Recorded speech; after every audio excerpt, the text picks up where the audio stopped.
You're listening to Recovery Survey, the podcast that shatters stigmas around different types of addictions and takes a deep dive into spiritual principles. You know, I've come to realize in 6.5 years of being sober is if you're drunk all the time, you're numb. Definitely not the way that we should be dealing with our mental health issues. You don't feel those feelings. Like, it's okay to feel those feelings, just don't live in those emotions. My guest today is named JT Wahlberg. He is an entrepreneur and the author of the book, I Forgot to Stay Sober, How I Nearly Died Kicking My Addiction to Alcohol. Welcome to the show, JT. Hey, Brett. Thanks for having me, dude. Absolutely, man. I'm looking forward to our conversation. We were talking a little bit before the podcast and we started recording, and I could definitely feel a vibe between us. We definitely have some chemistry, so I'm excited to see where this conversation is going to go.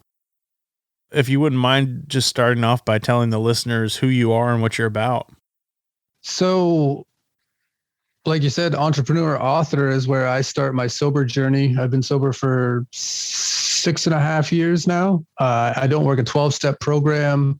I never did. I got sober in the dumbest way that you possibly can. I quit drinking cold turkey, and like the subtitle of the book that you just read there, Brett, I nearly died doing it. And now I'm just trying to get the word out there that, you know, there's an alternate way to life. Alcohol doesn't have to play such a central role in it. And if you're going to redefine your relationship with alcohol, you can do it in such a way that it doesn't wind you up in the ER and almost dead like it did me. I would love to hear a little bit more about that story and the cautionary tale you're talking about. I don't want you to spoil too much in the book because I want the listeners to actually read it. But if you could give us kind of a peek into that. I guess the quickie version of it is I drank my entire life, Brett. From, I got drunk about, first tried alcohol 9 or 10, got drunk for the first time 13, and it just played a central role in my life forever. And I couldn't honestly pinpoint a time specifically where I was like, okay, I've become an alcoholic. But like I said, 6.5 years ago, my best mate, who was my business partner at the time, he had 2 different conversations with me and said, hey man, I'm worried about you. And I think if you keep doing what you're doing, you're going to die. So I said, I'll get sober. I didn't research anything, didn't look up any 12-step program, any inpatient facility, outpatient facility. I just said, I'm going to get really drunk. I'm going to wake up the next day. I'm going to be sober. I'll have a bit of a hangover. No big deal.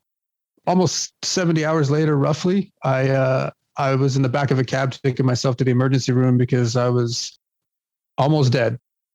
Like when I got in the cab driver looked at me in the rearview mirror and he thought I must have been dead and walked in. And for the first time ever, that's when I said to the triage nurse, I said, hi, I'm an alcoholic. I don't even know if this is real right now.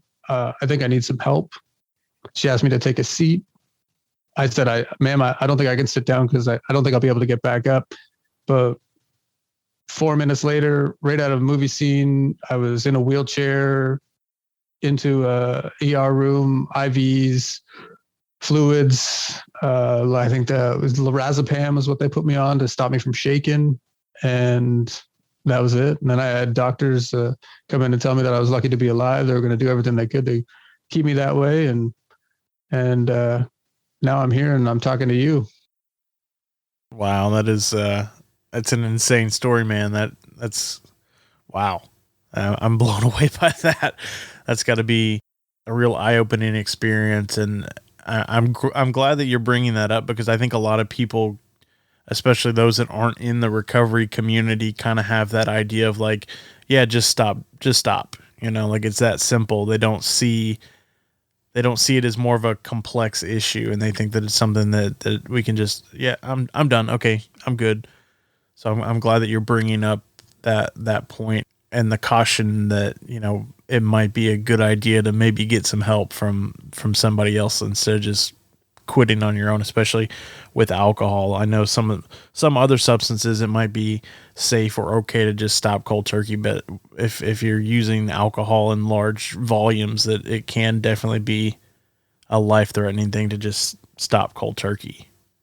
Yeah, I learned the hard way for sure, Brett, and then doing some research after, trying to figure out, what exactly physiologically was taking place in my body. I learned that, alcohol is the only drug that, if you withdraw from incorrectly, can kill you, because you become so dependent on it in so many different ways that once you take that out, my body pretty much just started eating itself and shutting down all non-essential systems. Like when I came to motor control, and I'm sure you've heard delirium tremens, DTs, and all that. Like I was having those so bad when I was waking up in random places around my house, and I'd concussed myself because I was hitting my head so hard against the floor. And it was pretty scary. And like you said, common misconception, I think, because alcohol is so normalized in our lives. Like, well, we all see it in every movie, every TV show. Not every, obviously, Brett, but it's so prevalent out there that I can drink, I can have a couple, relax after work, no big deal. All of a sudden that becomes a bottle, that becomes 2 bottles, that becomes however many. And you're as dependent on it as I was, just to function throughout the day. Like I don't have that switch. My best mate that I mentioned, Mike, who I dedicated the book to, he has that ability to have 1 or 2 drinks and, a glass of wine with dinner. I don't. I broke that switch off when I was like 17. Like you said, people think you can just quit. Oh, it's no big deal. Just quit. Well, if you quit, you're going to end up like this dumbass here and almost dead.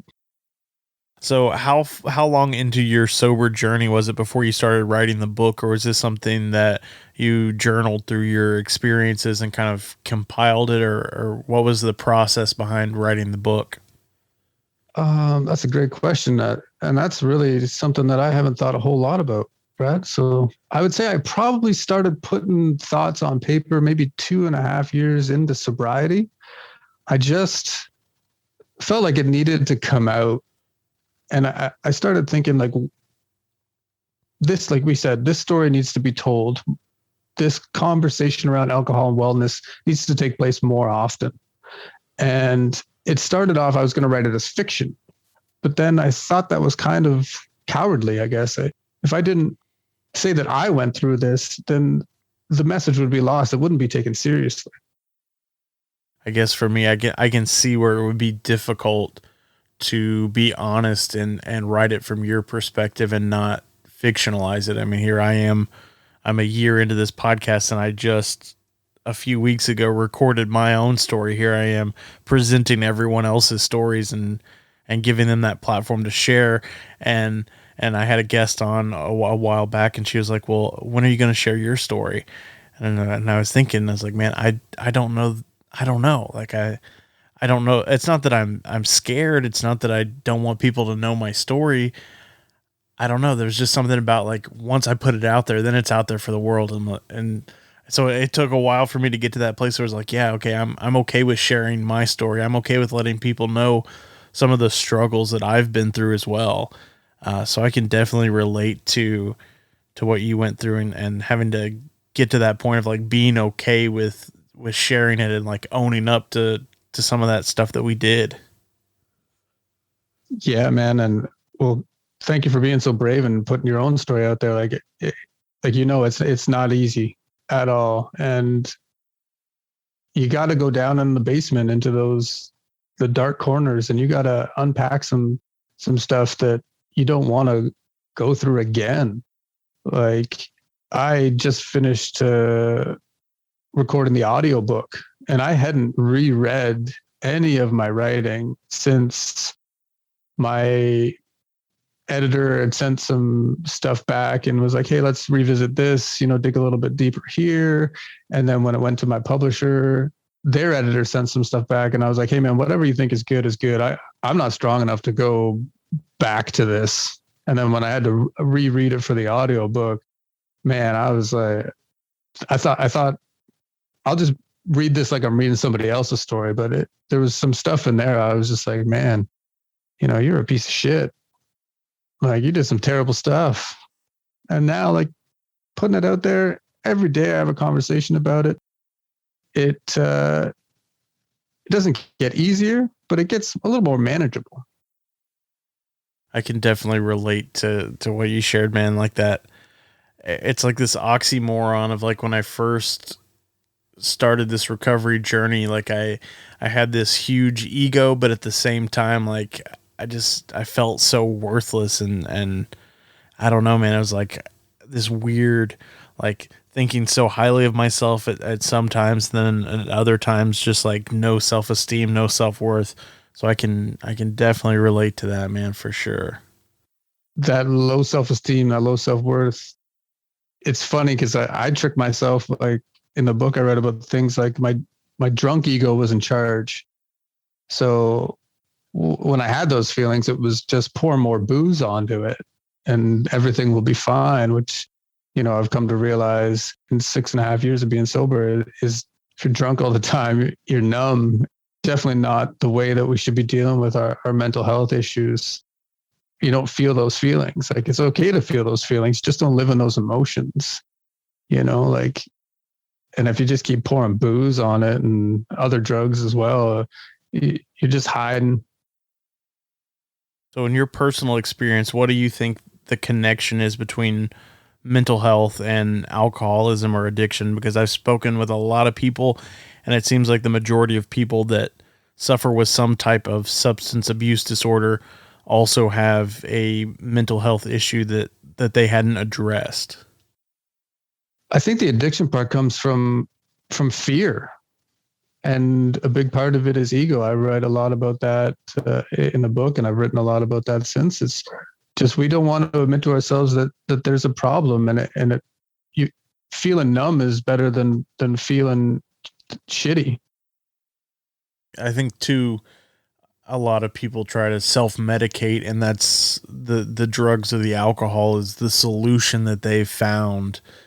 And like you said, it numbs and it takes away that pain and it makes it at least temporarily where we don't have to deal with those situations, those feelings, those emotions, whatever it is that we're trying to escape from.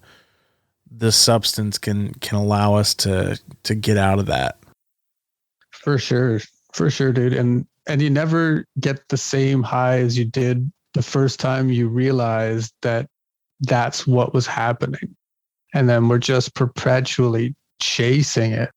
And everybody has this idea, from film and television and stuff that, the alcoholic addict is, this down and out person living on the street or something like that. But in reality, it's our family, our friends, our neighbors. It's everybody that looks just like us, but it's that fear that's holding everybody back. And when you mentioned like my process going through writing a book, that was a big thing that we'll overcome. Like you said, you put that out in the world. When you told your story on your podcast, you're owning it. You're overcoming that fear. There's no take backs, and people are going to ask you questions, and honesty is the best way through. Like, Winston Churchill said, if you're going through hell, keep going. You're not going to be there forever. Being courageous and telling your story isn't the absence of fear. It's recognizing that you're afraid and just getting it out there anyway and overcoming whatever it is. Like, telling your story isn't easy, but when I started to realize, while I was writing early drafts that this will help somebody. And my goal just became to help one person. And if that's all that was achieved, then I won. Then if one person read my book and redefined their relationship with alcohol, reached out to their family and friends and said, hey, look, I think I need some professional help with this, and didn't die because of it, then that's a win for me. Going back to what you said a second ago, I think that misconception that we have, I don't know if it comes from society or television, movies, but that idea that an addict or an alcoholic is somebody that's living under the bridge, that's panhandling. I think for at least for me, my own personal experience, I think that kind of helped prolong some of my suffering because I looked at my life and I said, well, I'm not homeless. I'm not on the corner begging for change. So I must not be that bad. I must not be an addict or I must not be an alcoholic because my life doesn't look like what the picture that I have in my head of what that looks like. So I'm not at that point yet. So obviously I'm managing it or I have this under control. It's not an issue. I still have somewhere to sleep that's indoors. I still have a job that I show up to sometimes. Like I'm not as bad as that person and like comparing my life to other people. Yeah, you're exactly right. And I felt exactly the same way. Like the first conversation that my best mate had with me, I was like, my ego drunk. I was drunk when my drunk ego got fired up. And he was like, well, I was like, well, I'm not destitute. I'm a professional. I'm totally fine. And then that ego came into play. And like you said, I'm not that bum living under the bridge. Not that person doesn't need just as much help as someone like you or me or anybody else, but that's that picture that we have in our head. And that's why it's scary how normalized alcohol is in our lives. And it's, not just in North America, it's everywhere. Yeah, for sure. And I think that's one of the things that I strive for is to try to help bring that message that, not every addict, not every alcoholic looks the same. You don't have to look that certain way. My experience has been that if a substance is causing some kind of issue in my life, no matter what my life looks like, that I want people to know that they can reach out for help. You don't have to wait until you overdose. You don't have to wait until you're on the street. You don't have to wait until you wake up in a homeless shelter. Like you can still get help and like let people know that there's hope and, try to, I guess, shatter that idea that we as a society have of what it looks like to be an addict or an alcoholic. Cause at least from my experience and, I am a part of a 12-step fellowship. I see people, all different types of people that come into the rooms, professionals, different races, different religions, all kinds of different sexual orientations. Like this thing affects everybody. It's not just the bum on the street, on the corner that's begging for change. Like it affects everybody. Addiction doesn't care what you look like, where you work, what kind of career you have, what your childhood was like. It doesn't matter. Like anybody can be affected by this. Well said, Brett. That's amazing. You should write that down. And I agree. I feel the exact same way. Like the normalization of alcohol is so prevalent that we don't even know it's happening. There's not one positive property that alcohol has. Alcohol does nothing but negative things to us. If something was good for me, like alcohol, I thought was, it wouldn't have tried to kill me when I stopped drinking. We have all these labels for all these other substances that are poisonous, and that's what alcohol is. It's a poison. But yet we don't have labels, on any alcoholic bottles, beverages, or anything like that. It's Wednesday wine night, Saturday for the boys, all of these things. Everything ends with, we had a rough day, kids are stressing you out, have a glass of wine. All of these things contribute to what we're talking about and how quickly you can just slip. And all of a sudden, the amount of energy that you're expending just to make sure you have enough booze and drink it takes over your life.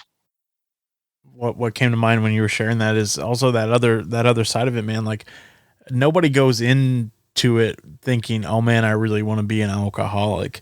But we also don't know ahead of time, like how our bodies are going to react to alcohol. Like I never planned on drinking every day continuously.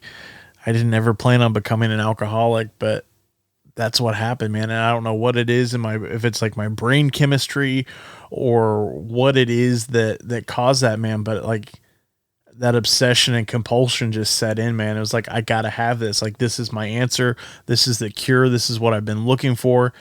And like all of a sudden, like my life now revolves around this. Like, I gotta get it. I can't stop. I gotta keep going, going, going, going. And I never planned on doing that, man. I was just trying to have fun. I was just going, have a couple drinks with some buddies after work. And here we are. It's like trickle, trickle, trickle, flood, and when you're feeling good and you're drunk all the time and my ego is telling me that I like myself better like this, then like you said, you don't see any of this stuff. And alcohol is so prevalent in our society that nobody also wants to bring it up, because then everybody has to reflect on the role that alcohol is playing in their life. If somebody just says, "Hey, Brett, I'm concerned about your drinking," they're immediately going to start thinking about how much their own consumption. And then it's like, well, I can't say anything to Brett about how much he's drinking, because then I'll be a hypocrite because I drink. So it's just this crazy cycle of, like, don't ask, don't tell. Hopefully that person doesn't die. And my best mate saved my life by having those 2 hard conversations with me. I can't thank him enough. It's now not just a duty or obligation, but it's my life's path now is to have conversations with you and let your listeners know that there's a different way. You can say no. Your friend shouldn't be pushing alcohol on you. You got to hold up that mirror. The reason they're pushing that alcohol on you when you say no, thank you, is because they want somebody to drink with. If that person is truly your friend, then when you say no, that should be the end of it. Another thing that just kind of came to mind is just like the situation where now you mentioned before we started recording that you guys had just gone into another lockdown. And, my fear is, some of these effects that we haven't thought of with this pandemic, man, of people being stuck at home, suffering from depression and anxiety. And now you're at home, the alcohol consumption is increased, at least from different studies and different things that I've read. Alcohol consumption is on the rise. Depression is on the rise. Suicides are on the rise, man. Like, this is a recipe for disaster. And I'm just afraid that the long-term effects that this could have on our society, man, like there's no way of knowing how many people are going to be affected by this. Yeah, it's scary. When here in Ontario, where I live, we have the LCBO, and you can maybe buy liquor. You can't buy liquor. You can buy wine and beer in very, very few grocery stores. When the lockdown first happened last March, they kept beer and liquor stores open. Like, we have the beer store and the LCBO. And I realized early on, and I brought it up with a couple of people, like, well, these aren't essential businesses. Why are they not closed? Like, you go up, there's lineups, and it's because so many people are dependent on alcohol that there have been so many more deaths because people couldn't get their drug and they would have died. So that one point blew my mind. And you're right. Like, I think it'll be years before we realize the long-term effects of what this lockdown is doing for folks that suffer from addiction and mental illness and stuff. I lost a friend last May. He's an addict, alcoholic. He relapsed and fell down, hit his head, and died. And it was because he's a single guy. He was divorced. He had 2 kids. It was because of his alcoholism and his addiction is why he lost his job, lost his family. And then when the lockdown happened, he relapsed again. He'd only been sober for a few months. The conversation I had with him 6 months before was, "Hey, man, you got to call me before you start drinking. I'm not strong enough to help you and stay sober if you call me and you're already using." And I told him not to call me. And he was dead 6 months later. It's because he was so isolated. The only thing that he did was sit at home by himself and drink. And he fell down and hit his head, and now he's dead. I'm sorry to hear that. It's terrible, man. And I know that a lot of people have been affected by this, but we're getting kind of towards the end of the show, so let's go on kind of end on a positive note. What does your life look like now? Like, what are some of the benefits that you have received now that you're sober? Like, give us that hope shot, man. So it took me about 2.5 years to figure out how to do life sober. I went to one AA meeting, and it was just the structure of the meeting, and maybe I wasn't yet ready for it. But I walked out of there wanting to drink more than I did going in. So I've been, just duct taping everything that's worked for me. I'm not saying I've got it figured out, but I learned to love myself. And then that brought love into my life. I met my fiance now, and things are great, so much better than I think I deserve. But I know that every day that I'm putting love and light out there in the universe and having these conversations with folks like you, it's making a difference. Like I said, if it's one person redefines a relationship with alcohol, here's this conversation, reads the book, says, hey, I should probably get some help before I do this, and doesn't die, then we're winning. At the end of the day, it's about love and loving yourself. And we all deserve that. Every single one of us does. Even when it's real dark and you're using constantly, a small part of you loves yourself, and it's fighting to keep you alive. And I'm an example for that, because I didn't think I was going to make it out of the ER, and I did. And here we are having this conversation 6.5 years later. That's awesome. So kind of in wrapping up, would you mind telling the listeners a little bit more about the book, where they can purchase it at, if you have any social media accounts where they can follow along on your journey? Just tell us more about how we can find out more about JT and what you're doing.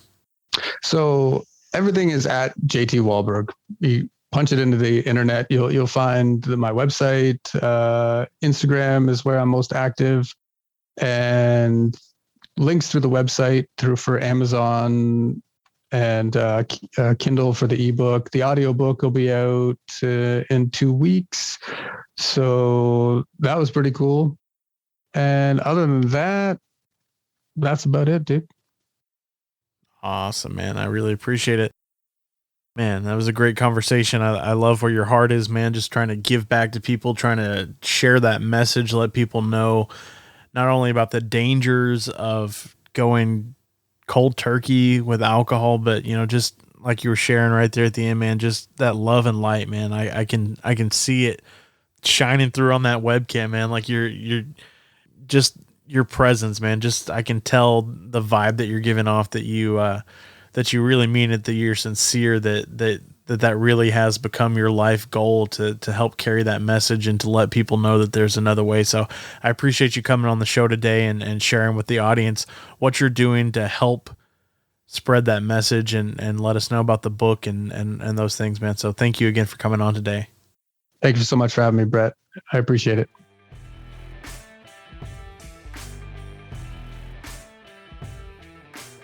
JT, it was an absolute pleasure talking with you today. Glad we connected.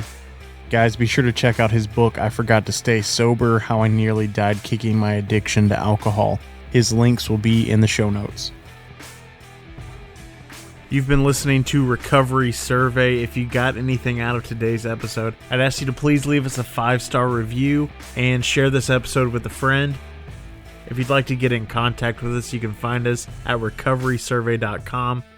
You can listen to all of our episodes on the website, as well as connect with us on social media, where you can get previews for upcoming episodes.